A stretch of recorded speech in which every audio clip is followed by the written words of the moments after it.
первую очередь всем спасибо, что пришли на нашу конференцию.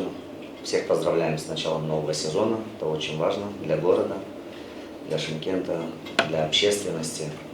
Ордабасы – это команда, которую все любят, за которую болеют, приходят на стадионы. Очень хочется поблагодарить новое руководство, которое присоединилось к клубу, которое ставит очень амбициозные задачи. И амбиции руководителей очень поддерживает команда.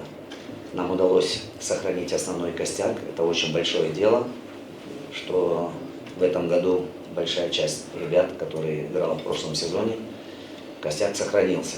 Поэтому сейчас вы видите, клуб делает все возможное, чтобы усилить команду определенными позициями, которые сделают команду сильнее, сделают команду крепче.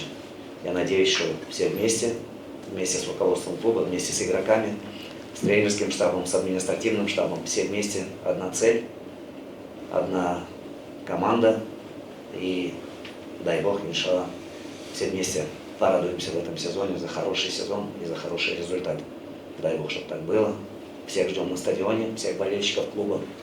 Очень рады вас видеть. Мы готовы и в хорошие времена всегда рядом с вами. Когда вы нас критикуете, мы все принимаем, потому что мы для того, чтобы радовать болельщиков, приносить радость. Болельщики неделю потом живут следующим матчем. Поэтому со своей стороны, со стороны команды, тренерского штаба, мы обещаем, что команда будет биться в каждом матче. Всегда, до конца, до последней минуты будет отдавать все силы на поле. Это мы можем со своей стороны от команды обещать. И дай Бог, вместе будем радоваться. Всем спасибо.